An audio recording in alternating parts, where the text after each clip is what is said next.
Hey, what's happening? Thank you, sir.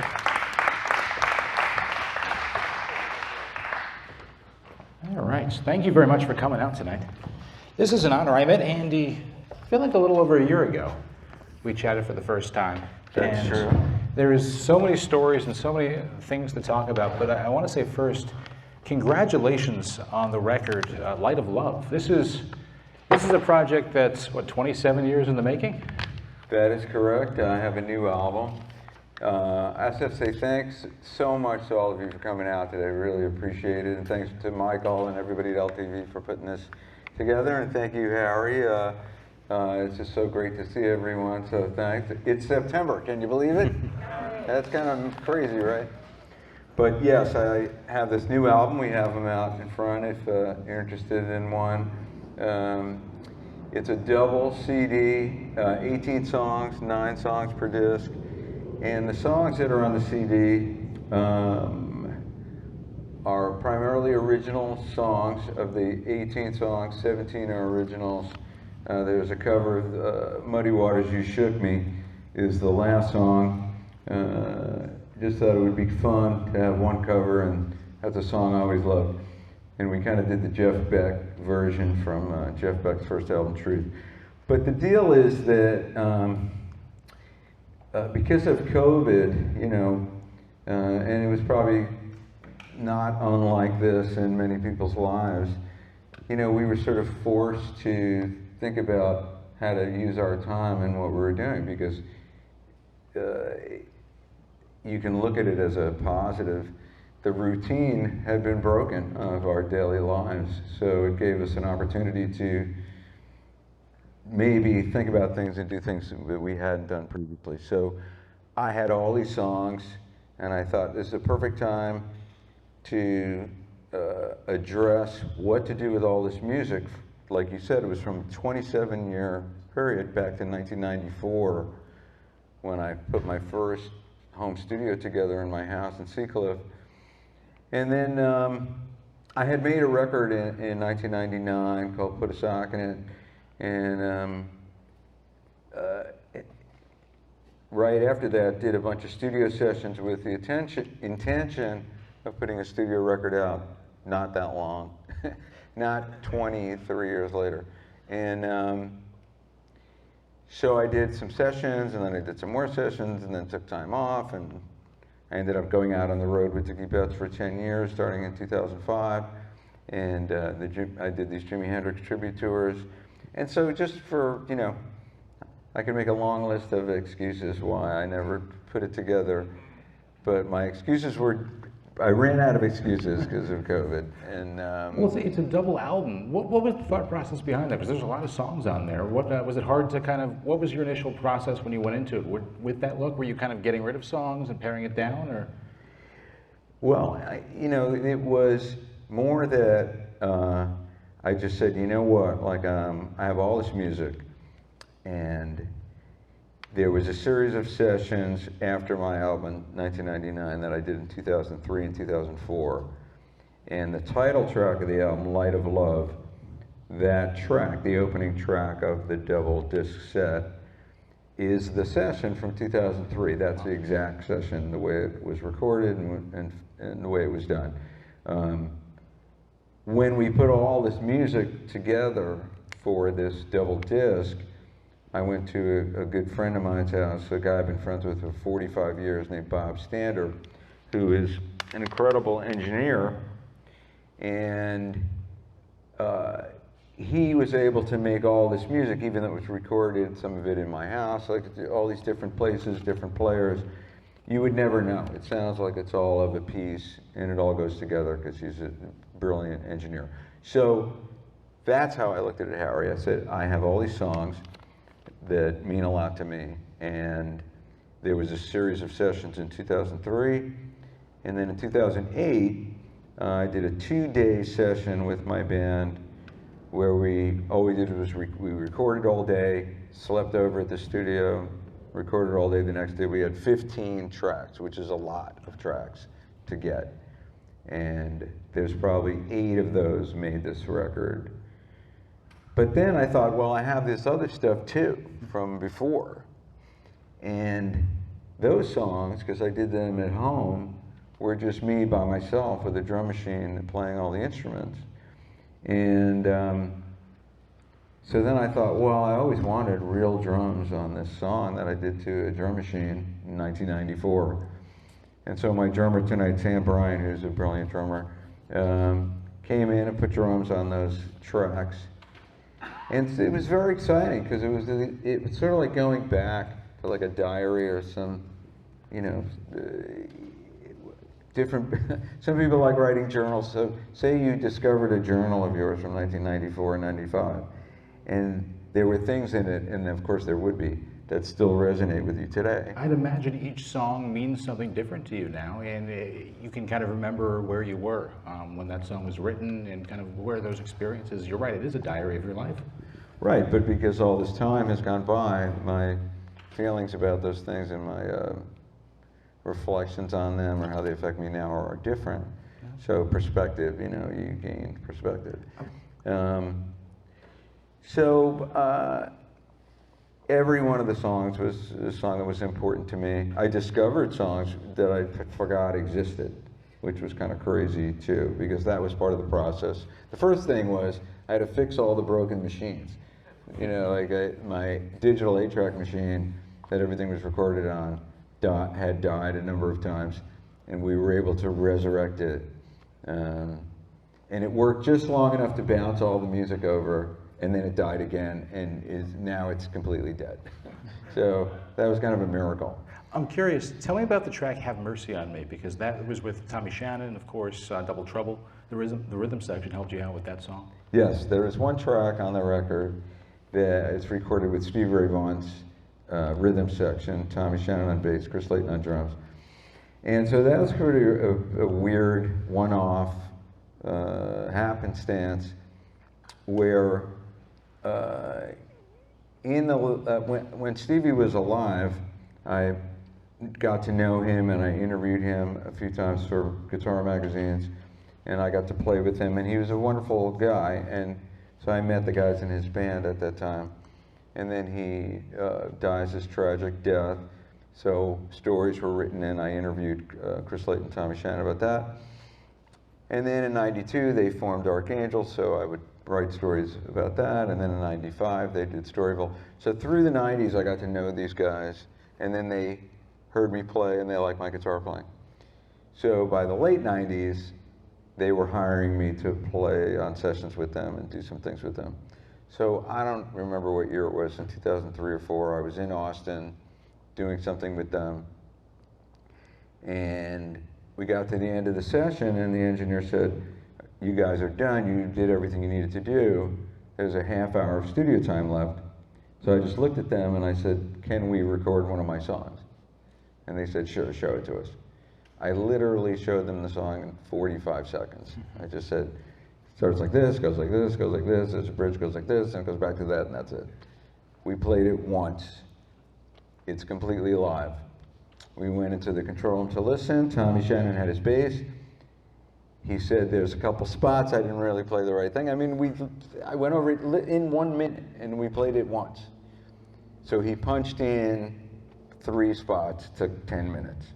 I carried that session. It was a Pro Tools session, so it was on a flash drive for 17 years with the intention of putting live vocals and live lead guitar on top of it, because the backing track was totally live from beginning to end. And that's what's on the record. It's really cool. It's kind of the silver lining of the pandemic in a way, where people got a chance to slow down and kind of look, and this was a chance for you to look at your body of work and kind of put out something that clearly you should be very proud of. There's a quote from David Brown I found. You have a lot of different projects.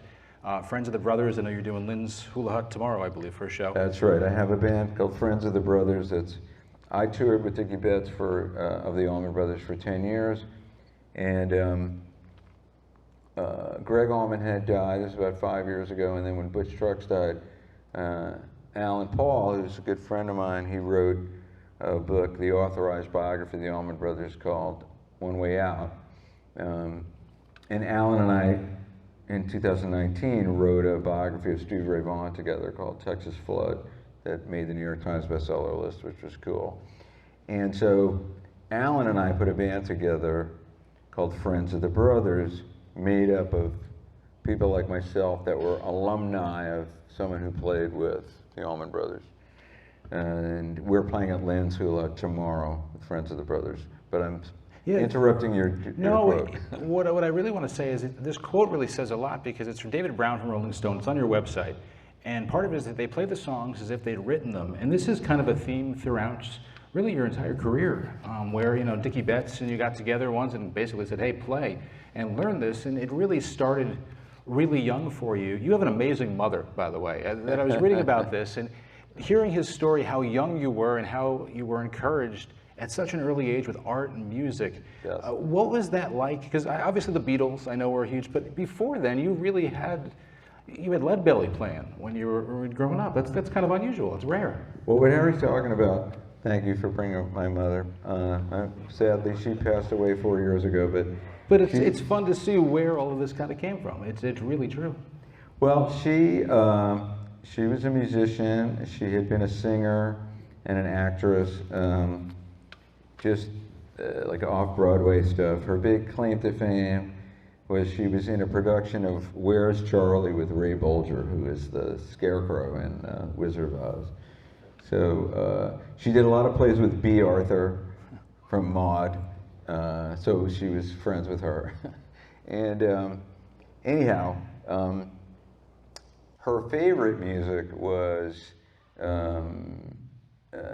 standards, and she loved Billie Holiday and Ella Fitzgerald. And I remember I was probably 5 years old. She bought Tony Bennett, Left My Heart in San Francisco, which was a new record. So this is all before the Beatles, you know. And so just her record collection was Ella Fitzgerald, Billie Holiday, Tony Bennett, Frank Sinatra. But then she also had Lead Belly records, Josh Waite, and she had Chet Atkins records. So I was hearing these guitar players and Segovia records. So I don't think her intention was, I'm going to soak this child in like every kind of music that there is. It was just what she liked.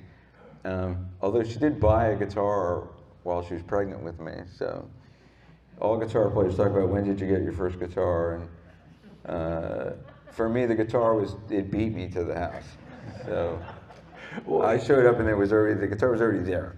You were so young, and at an early age, I know you graduated high school early, went to college early, and it was a chance for you. You saw things at such an early age, in the city, different venues, different artists, and it really shaped who you are. And then you went off to college. When did you really decide that this was going to be your career?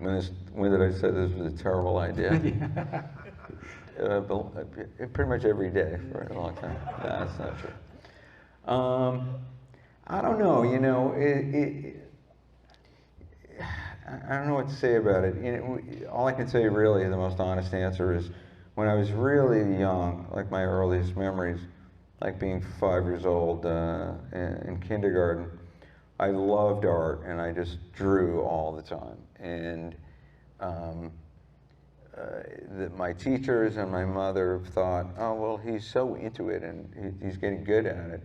And so she started to get art lessons for me, and I would go to painting classes, and I'm 6 years old and 7 years old, and most of the people were older, but I was just obsessed with art. And I had friends that played music, and my mother played music, and I played some guitar, but my obsession was art. And at 16, I went to college. Is that when it changed over, kind of? Well, what happened was, it was kind of nuts. I started the School of Visual Arts in Manhattan to get a degree, a Bachelor of Fine Arts, which I got. But at the same moment, I started to play guitar for 6 or 7 hours a day. So it was great. All I was doing was playing guitar and creating art, making art, playing with my band 4 nights a week. And every once in a while, my dad would go, you know, playing guitar and drawing pictures, you'll never make any money at all. And I said, what, and your point is what exactly? But it's just funny how things work out. You know, for me, I ended up getting into music publishing because I came from playing music, and started to write because I was writing for music publications, and then that turned into a writing career, and like one thing just led to another. But you know, it's all connected. So at some point, part of learning music and learning the guitar was to focus on the creative angle of what is music and how to write music, how to write songs, music, and lyrics, write lyrics that meant something to me and communicated something. And you know, you try to be objective about it, put yourself in the audience's shoes for a minute and say, oh, how is someone going to hear this? Is it going to mean something to them? Is it going to mean, what does it mean to me? And then I wonder, okay, am I communicating that emotion or thought to the listener? Then Light of Love, the title track of the album, is a perfect example, because the song is about conflict between two people and the difficulty of the relationship. But in the last verse, I say, you know, shine a light and your love will surely grow. Two are one and one are we. You know, unlock your heart, love is the key. So, you know, it's not unlike country music in that the beginning of the song, it's a pretty rocky road. And then I have a optimistic view. Well, these songs are older. Clearly you've changed over the years, and the meanings of the songs have changed too. Well, a song like that, no, not really. It's almost like a different perspective, yeah. Well, songs can be like a memory you have of something, something that happened to you, and so that's not going to change. How important it is to you might change, but your feelings about that event might not change because they're so specific. So in the case of that song and the second song on the album, Save Something for Me, those things haven't changed in terms of what those songs mean to me, and I think they're successful in communicating that message to the audience. So in putting together an album of 18 songs, the first thing was what songs mean the most to me and where should they go. And so I knew Light of Love was going to be the name of the album, and I knew it was going to be the first song because it was the most important song to me of all the songs. What went in your thought process of the sequencing of the record? Was there a kind of laying it all out? What was your thought process there? Well, one thing that was important was, you know, these days most people stream music, so there's no container, there's no borders that it has to stay within, because you could stream, you know, endlessly. And the other end of the spectrum is an LP. An album only holds 15, 17 minutes per side, and then it ends.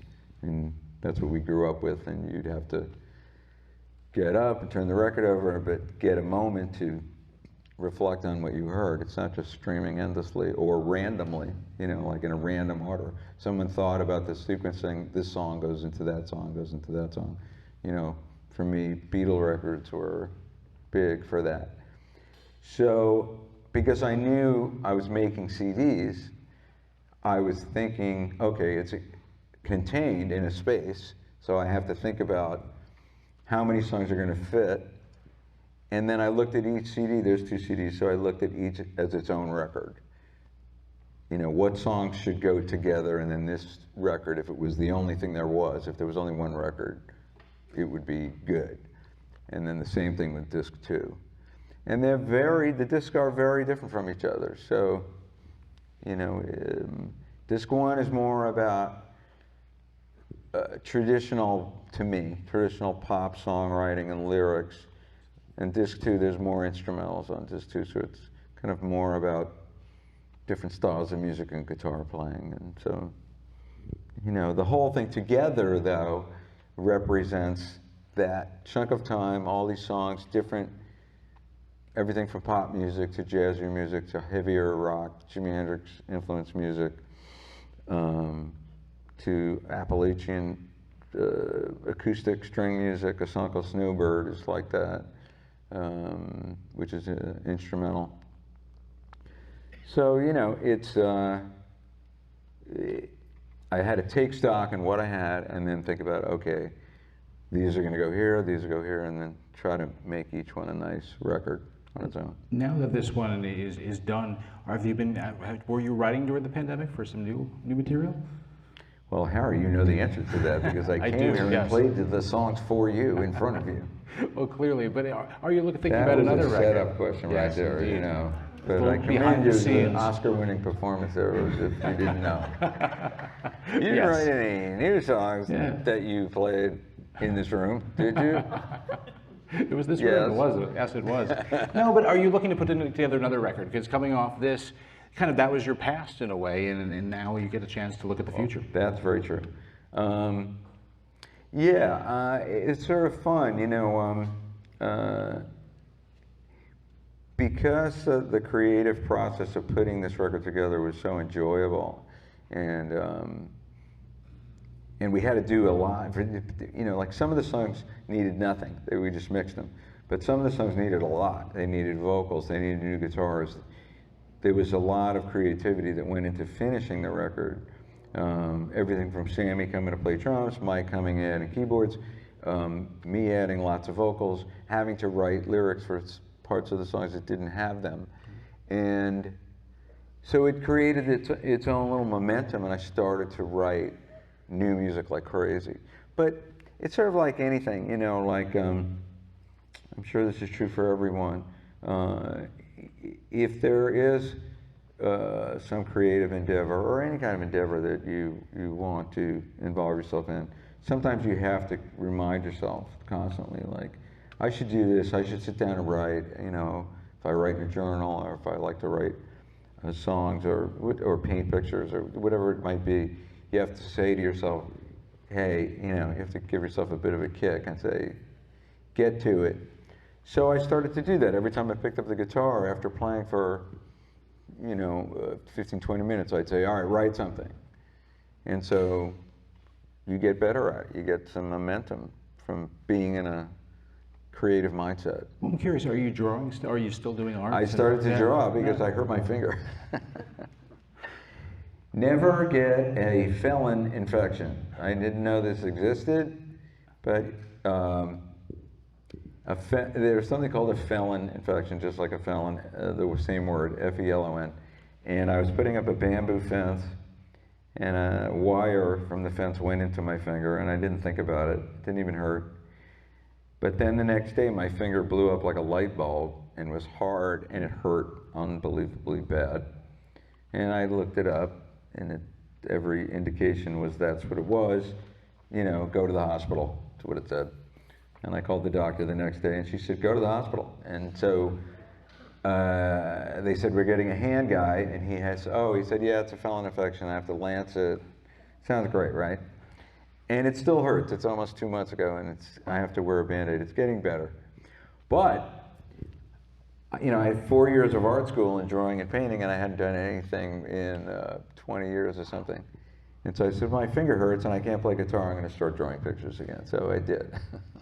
One of the things, it's kind of interesting, it's almost intimidating to interview you because you've pioneered music and artist interviews. And one of the things I want to touch about before we move on is, in a way, I'm curious, you kind of redid the way artist interviews were done with Guitar World and coming together. And I'm curious what gave you that idea, and to be able to basically, not just an interview, but also sitting down and a guitar lesson too.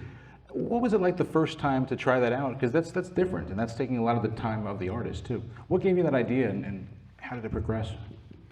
Well, what Harry's making reference to is in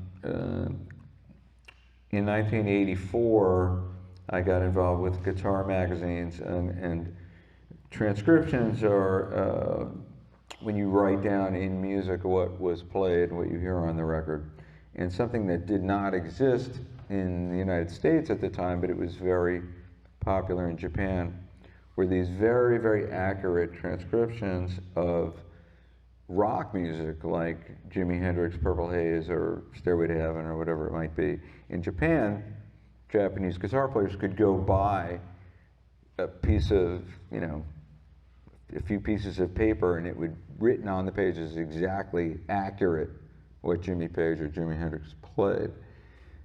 And that didn't exist in this country, so a guy started a magazine specifically for that. But I had been writing these things out for myself and my own learning. I started to work for the magazine, and in a few years, the magazine, Guitar for the Practicing Musician, became the top guitar magazine for the transcriptions, because it was, we discovered that there was a real market for it, and people really wanted it, especially if they were accurate. So part of I was doing in the magazine was, the first person I ever did it with was Steve Morse from the Dixie Dregs, who just, he'd been playing with Deep Purple for the last 35 years. I interviewed Steve, and then I asked him to show me how he played a bunch of songs, and then I'd write out in the interview, all of a sudden there'd be musical examples of exactly how he played what he played.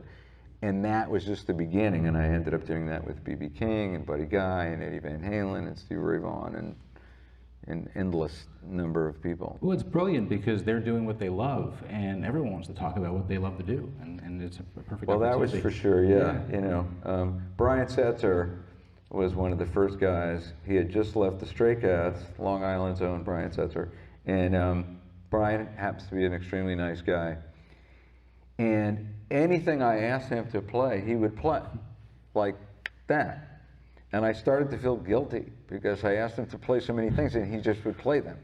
You know, I'd say, can you play this? He'd say, sure. And so 45 minutes went by and he was just playing anything I asked him to play. So I just started to feel bad, like I was like a trained animal act or something. So I just said, Brian, are you having a good time? And he goes, I'm having a pissa. And then the girl came in from the record company to tell me that we had to stop. And he just looked at her and he goes, I'm enjoying this, so I'll come and get you and I'm done.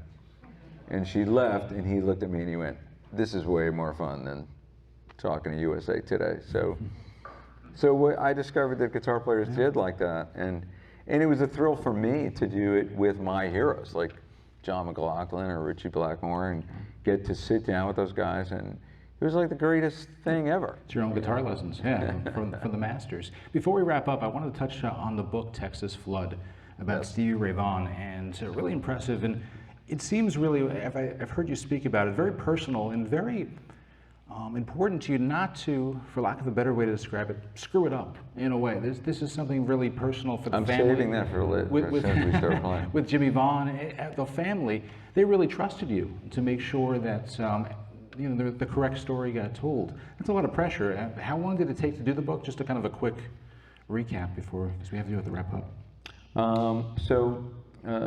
In 2017 or 16, it had to be 16, we floated, me and Alan Paul, the guy who wrote the book One Way Out, the Allman Brothers book. His book was successful, and he did it with St. Martin's Press, which is a great publisher. They came to him and they said, you know, your Allman Brothers book did well, do you want to write another book? He said, yes, I want to write a book about Stevie Ray Vaughan. But he had never met Stevie or interviewed him, and we were good friends, so he said, but I want to do it with Andy, because Andy knew Stevie, interviewed him, he got to play with him, and my close relationship with Double Trouble. So we started working on it together. So it actually took 3 years to write the book. And the first thing, though, was we wanted to get Jimmy Vaughan, Stevie's older brother, involved in the book and his input. And it took 2 years to convince him to do it. And it was not easy at all. And we both got him on the phone under false pretenses, and then just sprung it on him. He thought we were calling him about something else, and Alan called him, and then I called him. So we're writing a book about Stevie, and we would like you to be a part of it, like, will you?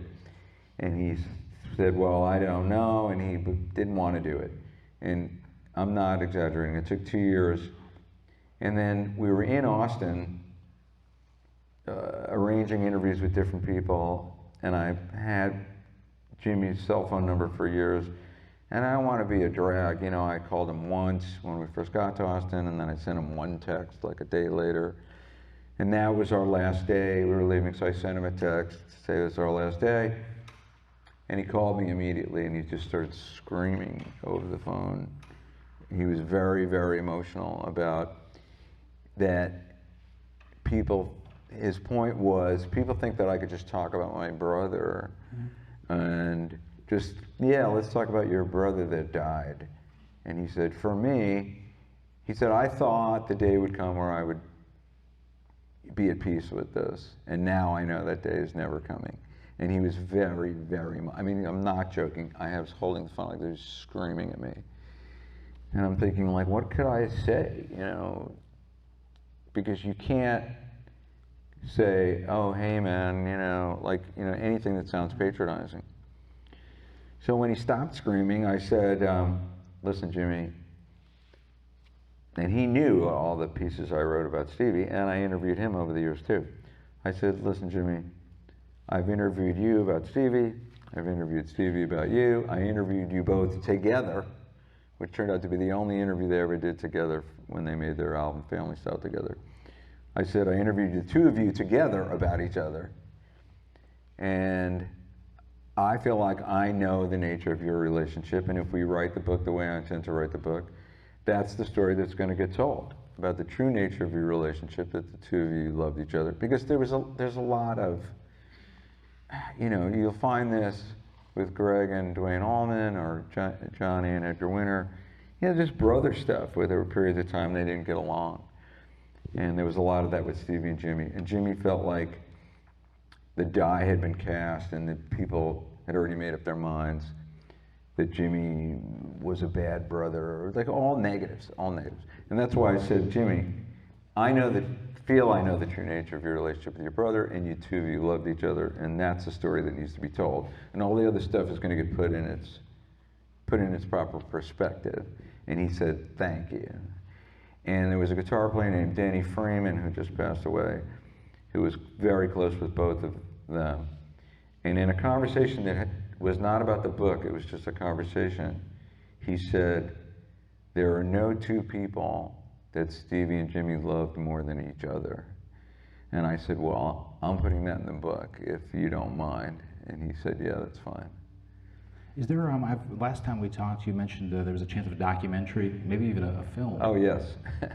You're good, Harry. He remembers all of these Where things. are we? Yes.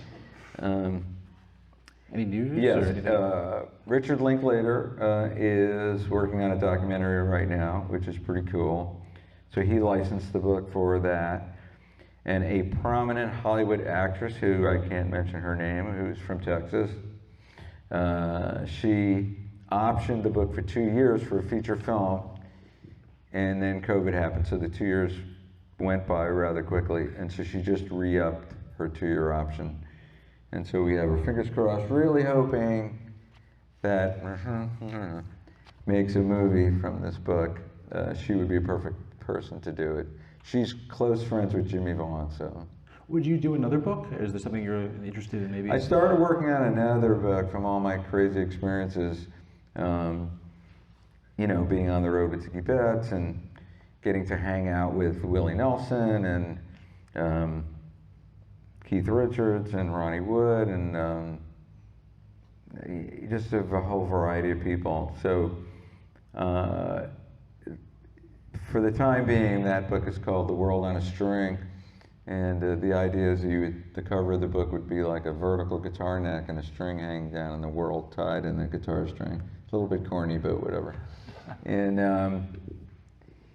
I just had so many incredible experiences with all these different people. Like I said, Richie Blackmore, Jeff Beck, John McLaughlin, Dickie Betts, Buddy Guy, B.B. King, Otis Rush, Los Lobos, David Hidalgo. Some of these guys I went on tour with for the Jimi Hendrix tours, Robbie Krieger from The Doors. And some of the stories are long because I had bigger relationships, more substantial relationships. And some of the stories are short. They're just something that happened that day, like when Keith Richards was standing behind me and scared the shit out of me. So, you know, it's still a fun story. It's just really short. Well, Andy, thank you so much for your time. Harry, thank you. Congratulations on the record. You're going to hear it tonight. I want to say thank you to Michael, John, everyone here at LTV is so kind to us, and it's just been a pleasure to chat with you.